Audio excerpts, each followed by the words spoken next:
Oh, Green Chili Star? Green Daddy Fit, Chase. So was Okubalavi. Yo, about Galaxy TV, Jikonko, Nezamta Green Daddy. Yeah, man, Basazekera, Muimani. Denga buli kimu kyo kiri steady, buli kimu kitambula kiri ku muzuli oba. Buli kimu kiri ku muzuli, bitambula bulungi. Bitambulira danga twabibala. Kulikayo ku kivulu ky'aba B2C bakuba to performinga. Mwantu nali sigeze performinga. Mu kivulu ky'aba B2C nagule meza nali ngeze kulaba. Nali ngeze kunyumirwa music wa B2C kwa na music omulungi. Ndi fani wawe nali ngeze kunyumirwa music omulungi. Ni ate kunako olwenyini we mulugunya no gamba nti no tebawa muko bayimbi balala kuyimba ku kivulu kyabwe. Waliwo ekintu ekiri mugenda mu maaso abantu kye batamanye babali mu industry. Waliwo ekintu ekifumbibwa wansi eyo nga kya kulemesa abayimbi bato kujja kufuuka basita. Naye ekyennaku ekiriwo nti abayimbi bagalemesa waliwo platforms kati ko bafuukira nga TikTok nga kimaze ebbanga kifumbibwa.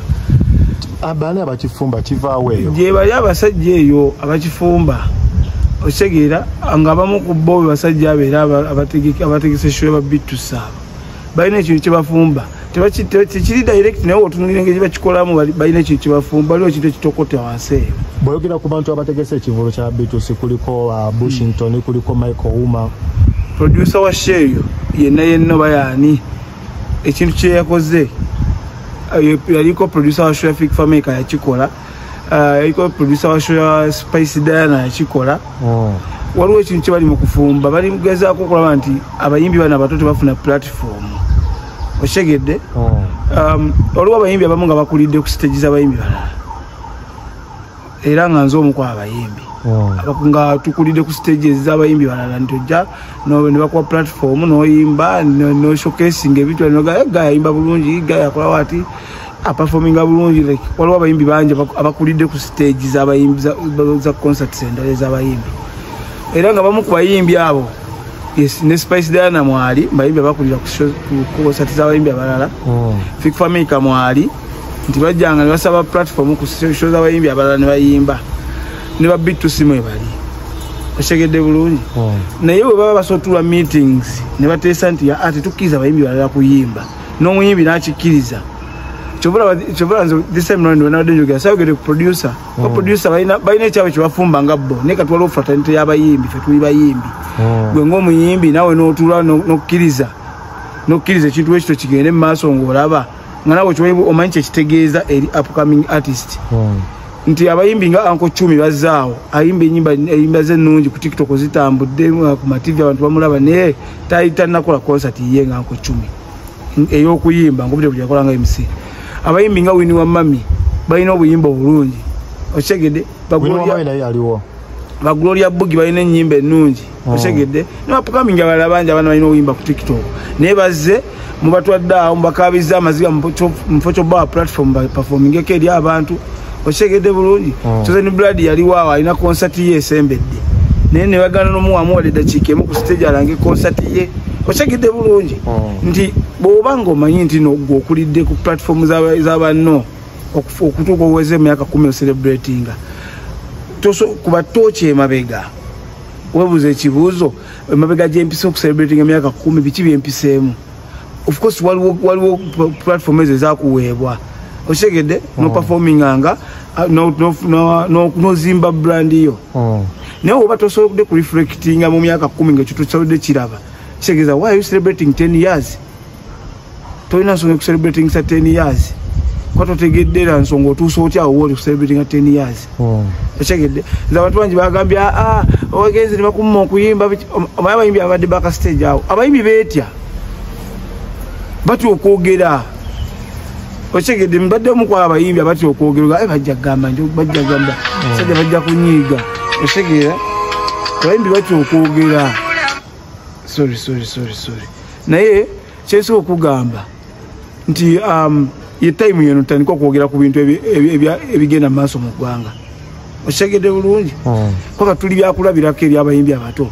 Abayimbi babadde ku stage awo nga bakaba backstage ne Green Daddy mwana asajja bagamba tuwe kutuyimbe munze naleta waliwo abaana bankubira amasimu omwana omu yava Lukaya atunda busoda oluka naye ayimba bulungi yampeze nyimba ze ayimba bulungi nangamba naye njagala kujja kuyimba ko mu kivulu kya B2C nebuze ekibuuzo kimu nze ngeno mu transport amuleta nti nedda nze ngeno mulabirira asula nti nedda netaga kukola ki kumuyingiza mu kivulu mukwasa omuntu agenda musabirira gayimbe naye atuukayo omwana yadda anakuwadde yalinye basi kuva luka yadda anakuwadde ga mwana sajja bagete yagenda kuyimbako ku stage yaabwe otegedde obuzibu wa Bushington nga producer wa show kubanga yasalawo kye kino okukolebwa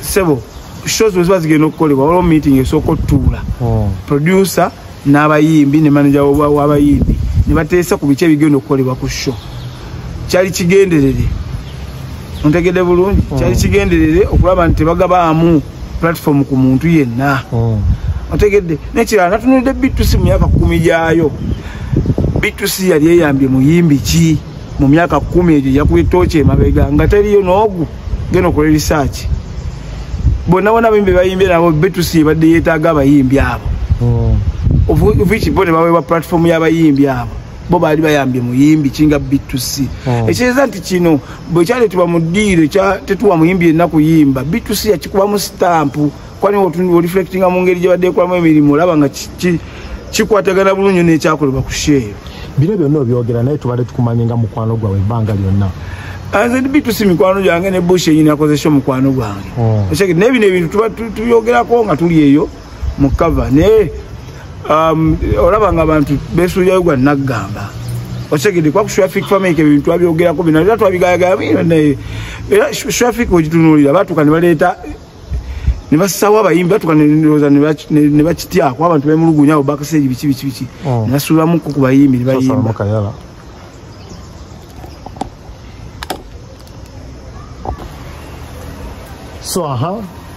kati gwe otunuulira bivulu n'abasajja wetugenda mu nsi nga America abasajja nga ba Ed Sheeran ng'ali mu UK ng'ali akozeyo ba stadium concert era olaba ng'aleeta Burna Boy n'amuwa platform awo akitegere nti Burna Boy yeetaaga platform eyo otunulira abasajja nga ba Wizkid olaba ng'asooka okugenda mu Otu n'aleeta Omar n'amwanjula eri ensi otegedde B2C myaka 10 nga mucelebratinga ani nene epasi ku kivulu kye oboolyawo tiyakiriza abayimbi bala performinga ekyo kyona kyabye nga bakyogerako epasi ye muyimbi atasaba nko platform ya show yonna bukyanga atandika kuyimba ekyo bulaba wena kiraba ekyo saayogera ku lw'ensonga nti epasi tasaba nko platform ne twogera ku B2C ebadde ejja ku bivulu bya Bafana ne basaba ne bayimbamu ku bivulu bya Eddie Kenzo ne basaba ne bayimbamu ku bivulu bya King Sir ne basaba ne bayimbamu ontegedde bulungi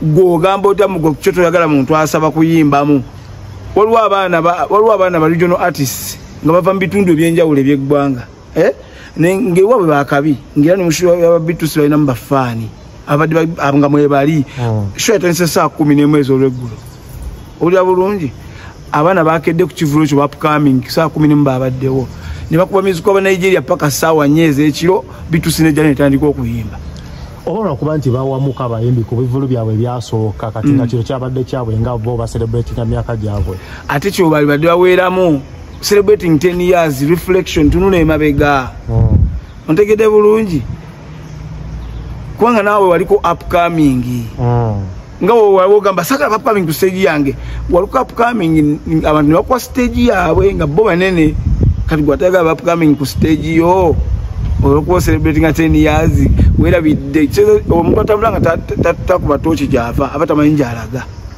otegedde bulungi kati gwesi olina okutambula nga okuba tooki mabegula benze gyempitidde ebibadde bitambula bitya ntuuse ntya wano nakulabeko nga bakutimbye ku ekitwazi zaabwe ze badde balina okuperformingako nga atiwaka konna kwoli bantimbye kuba ndi mukwano gwabwe ekisooka kyakubiri kuba ndi muyimbi asanyusa abantu anze kusho naye tewalinyeyo esho yajjo nabadde nesho nyingi jjo era yajjo yo saagigenzeeko naye esho eziddako kwendi kuno ndi mukuwabula B2C tetuli mukuyomba ate n'ekirala katika gavumenti ngawe gavumenti n'ekirowoozo kyetulina okukuba mwe bayimbi be musitukireemu tulina ekirowoozo kyetulina okukuba saawa zino nga tekirina bakumera ontegedde bulungi kyekiriwa ekyokuba nti tebaagala enkokola z'okulaba nti tewali bayimbi balala bayitawo tulina bana baziteeka tulina zitemako kati enkokola N'enkokola zibaddewo bbanga lyonna. Kati kisesa otandika katika gambe. Luli tubadde nga mu ndongo nga bamanyi kati abantu bamanyi Green Daddy we munyonyo abantu bagezza kuno kunjoga obadde ngo balaba. Ndoza amaya ndoza mbadde ndudde munyonyo eno ntandise obuzaabuza abantu balowooza ndi we munyonyo balowooza ndi Planned Kid. Mugenda kulaba ku Green Daddy we nateete mmwe kati nno. Mugenda ku Green Daddy we nateete oli yennyini oddangala oli. Osegede katugenda kujja tubagambeko mmwe bayayima ku bintu byonna bene bigenda maaso.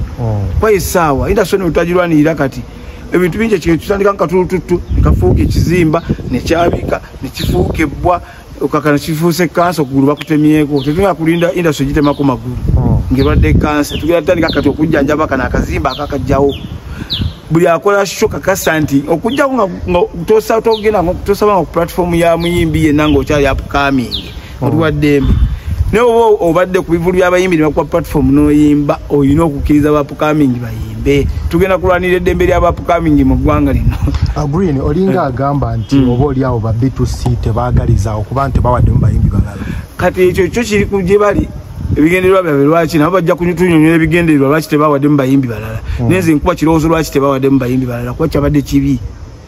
Ontegede bulungi kati bona bo balaka balina ensonga zaabwe lwaki tebawadde mu bayimbi balala naye bona zitunuulira ojazirabamu kaawa akantuntu okitegedde bona zetegereza obulungi ojazirabamu akantu awo kalimu okubuzaabuza era wakiri tebajja kuvaayo kyogerako kati nkubuulidde kuba tebalina nsonga nkulu eri awo gyebayinza kuwa nti lwaki tebawadde bayimbi kuyimba. Nga tumaliriza kiki ekirina okukolebwa okubanga tumalawo eno embeera ate era nga tetaddewo buvuyo? Ekisookera ddala nze ndi victim wa nkokola. Nze omu ku bayimbi abasinza okukuba enkokola mu Uganda wano. Ewa. Mu industry yonna basajja bazze bankuba enkokola bbanga lyonna. Okyegedde bulungi. Kati wemba nina nga nfunye eddoboozi nga ndaba bali mu kuba abayimbi abalala abate enkokola.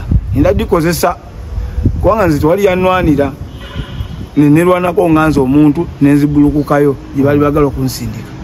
Naye waliwo abatagenda funa chance eyo erwanako nga bo. Katugenda kubalwanira. Tegedde bulungi. Era ngenda ndi muteekateeka kuta EP yange ya nyimba mukaaga we maro fuluma inshallah ne bitambula bulungi ate tubayite concert mulabe kye bayita okuteekateeka concert ngeyamba ku bayimbi ngeza ezeri community nga bayimbi esoba yamani ba platform na performing of course si buli mimbi agenda kujja yimbe kwa yimbi Uganda bawere miliyoni. Ne lage ekifaananyi ti ku miliyoni y'abayimbi nze nafunye abanyimbira obulungi nga bateeketeeke bulungi be bano batano. Kwata ku ssaawa 11:12 bapukaminga abo batano babe bayimbemu bayimbira abantu.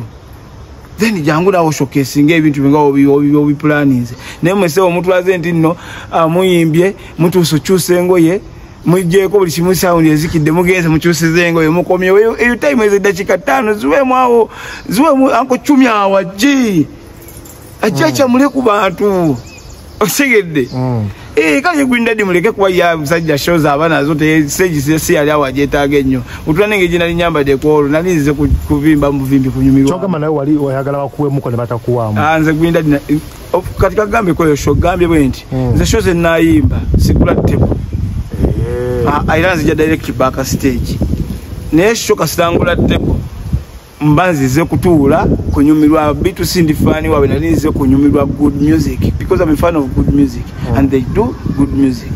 Sibula balabi man sigaleze Green Daddy mubeereko nenga tukuuma obutonde tuweerera abaana twagala ensi yaffe Green Daddy.